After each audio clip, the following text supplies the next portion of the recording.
All right, hello everyone, and welcome to this short supplementary video on more ecological reading strategies. These will be helpful in addition to what we talked about previously, say the fall and recovery narratives, definitions of nature and wilderness, and now we're moving into ideas that come from or even go beyond and extend the Capra reading from this module. So what we want to do is I'm going to walk you through a few other reading strategies that eco-critics typically used. You'll see that they're derived sort of from science and ecology. And we're going to apply them first to this poem, Carmel Point. So the first thing you want to do is be familiar with this poem if you haven't read it yet. It's part of this reading, of course. So go ahead and give it a read. You'll see that essentially it's talking about the extraordinary patience of things. It's a long view, that nature has a long view. Humans are here for a moment. We have these things. We're sort of not intruding upon nature when it was first beheld. Then slowly we start to appear, civilization, agriculture start to appear, and then we will ebb, we build up, but then we will disappear to some extent. So this is a poem pointing out how human creations probably won't last as long as nature. Nature isn't too worried. Our works dissolve. Meanwhile, the pristine beauty of nature is there, right? The endless ocean that is nature goes on in time forever.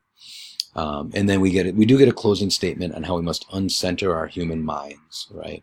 So we need to move away from our human-centered views of life.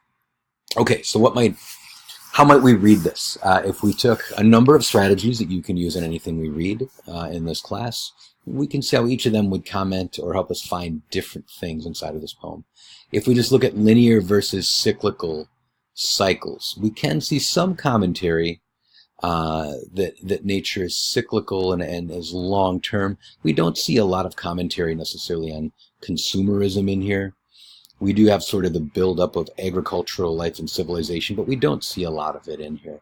It's all kind of implied. We never do see cities written about or overpopulation or some of those type of things that we could see and expect to see in a poem on ecology or sustainability or a comment on the environment. So this is more just about nature and that nature has long-term goals. So we see a bit of this implied in there, but not much. It doesn't really help us. It doesn't talk about the cycles of nature.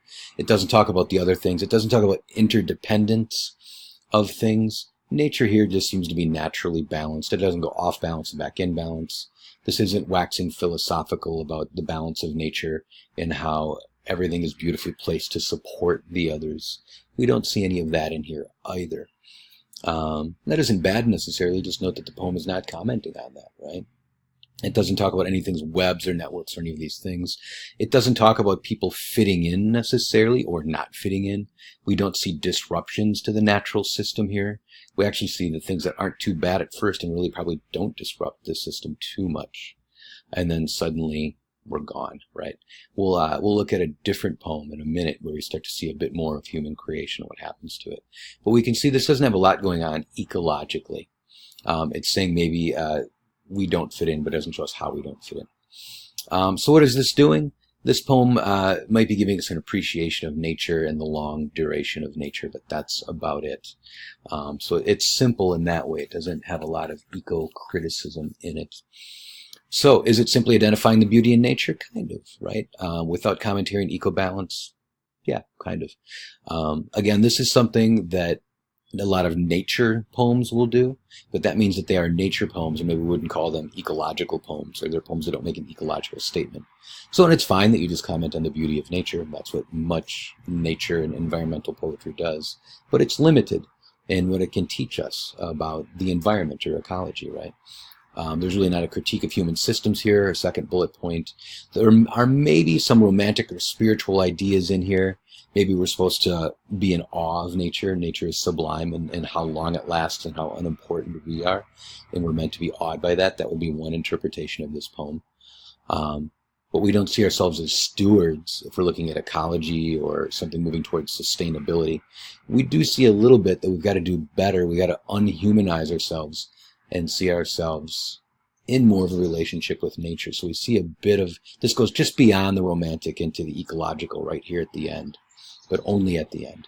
And there's not a lot there in how we should live necessarily, or pointing out our flaws, just that we have some ideas that don't fit in with the ecology of things, right? If we want to look a bit more at this, here are some other things we can look at if we look at sustainability, and we'll read for sustainability a lot more in the second half of the course. But here's some early ideas we could try to apply here and see what happens. We could look at the ecological health of the planets and its parts. The planet doesn't seem to be sick here, so to speak, right? In fact, it seems to be able to shake us off pretty easily. So in terms of sustainability, this isn't a great poem talking about sustainability because it doesn't show the problems that humans can create for ecology. It seems that we will just disappear one day and everything will move on. It doesn't really say that nature will adapt if we're thinking about adaptation, a major part of ecology, right? Rather, we'll just disappear and things will go on as they have been going on, which is kind of true, but ecologically speaking, not necessarily true because humans have already changed the ecology, say climate change, right? And so we don't see that type of thinking happening in the poem. Again, that's not bad. We just want to note that it's not in there because other things will offer commentary on this. And so we can see there's not a lot of comment on our present actions as human beings, a better future for humans. We kind of get that just at the end, but not much. Is there any commentary on how we need to limit our use of resources or we're overusing resources? Maybe just a bit here. It was beautiful when we first beheld it, right? The unbroken fields, no intrusion at first, but a couple of horses or cows. And then it seems like we ramped up from there, but we don't actually see it in the poem, right? So maybe we could say there's some sparse commentary on the overuse, overdevelopment of resources, right? Is there any commentary not just in environmental health, but human health? We don't see that again in the poem. Maybe it's slightly implied here. We have to change. But we don't see people getting sick because the ecosystem is sick. So we don't see that in the poem necessarily. Other poems or other literature could offer that easily, right? And so how do we account for changes or disruptions to the system? What this says is that we're just going to dissolve. Our works will dissolve and fade away. And meanwhile, nature is endless and will go on, right? It lives in the very grain of the granite. That's probably too simple. It's very a romantic notion of what nature is, but it doesn't capture the in-depth views that we know from our readings on ecology, right?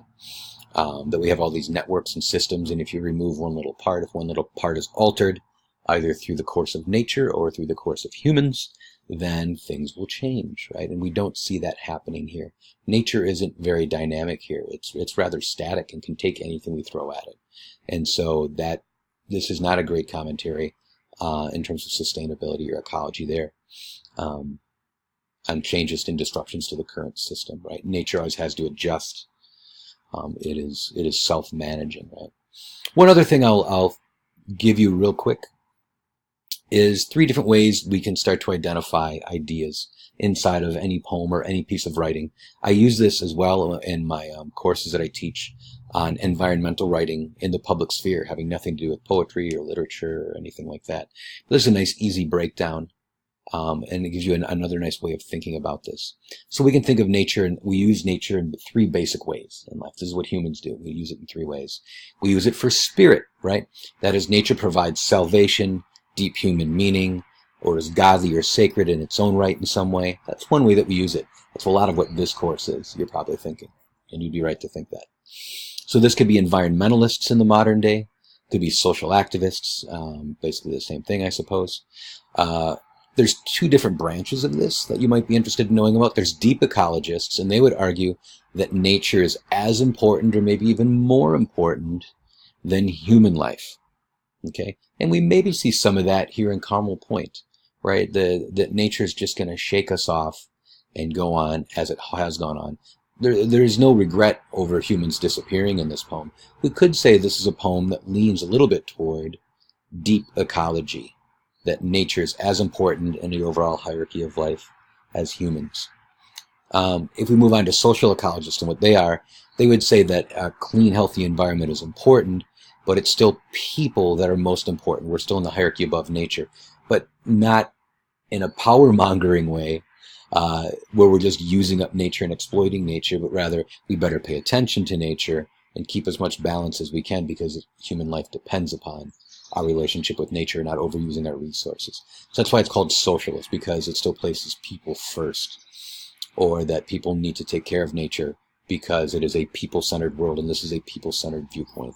If we see that in this poem, we see it right at the end, finally, where it comes up, where we say like, okay, if we're going to stick around, we need to uncenter our minds from ourselves. We must unhumanize, right? We can also look at things as an object, right? Nature is an object to be measured. We're not going to worship nature. We're not going to save nature and be an environmentalist or an activist. We're not going to exploit it either or try to make a profit off of it. This would be scientists, sometimes the government and its scientists. The EPA would be a good example, right? They don't take action necessarily right away. They just weigh and measure the relationships and check on the relationships to see how healthy our environment is. Of course, you can see the EPA does traffic in social activism through its policies, so it's got a little spirit mixed in with its object, right? Lastly, we can think of nature as a resource to sustain human life. We all need that, right? We all need to eat. We all have our systems. We all need water, etc. So nature sustains human life and has to be used up, as it's always been used up. The potential problem, though, is that nature is used or exploited for profit. So we're talking modern capitalism here. So all humans have to use nature as a resource to stay alive. But business and commerce, and sometimes even government, sets up policies that allow for profit and exploitation for our modern economy. And so nature is a resource, as an exploited resource in those cases. So 3 easy ways to read nature, 3 basic uses of nature. I'll place this on D2L as well, and let's take a few minutes here and look at one more poem to see how we can apply some of this. Move on to How the Milky Way Was Made, another great poem that we looked at today, and we'll spend most of our time maybe just looking at the beginning. My river was once unseparated, was Colorado, red fast flood, able to take anything it could, wet in a wild rush all the way to Mexico. Now it is shattered by 15 dams over 1,450 miles. Pipes and pumps filling swimming pools and sprinklers in Los Angeles and Las Vegas. To save our fish, we lifted them from the skeletoned riverbeds, loosened them in our heavens, sent the master, and then we have some of native language here as well. So let's take a look just in a few minutes. Does this comment on linear versus cyclical systems? I'm going to say yes. Right here, pipes and pumps filling swimming pools and sprinklers. And what is it doing? It's drying out the rivers, and they've got to lift the fish out. So we do see that this is giving some pretty good eco-criticism. It is critiquing the way that we live, right? We could look through here for interdependence as well. Suggest this poem doesn't have a lot on interdependence. What would be interesting is if there was a poem that showed that there is a fish shortage, and then say some of the other animals appearing like coyote or something that eats fish was then also affected. Then you would have a poem commenting on the interdependence of life and how we are undermining it through our linear systems, right? So it doesn't quite acknowledge the larger networks, but it does comment on our linear systems and that the cyclical system is needed. What this poem is doing, of course, I'm sure you can see this, is it's part culture and religion, and it's tying it to ecology and the healthy environment and the networks and webs, right?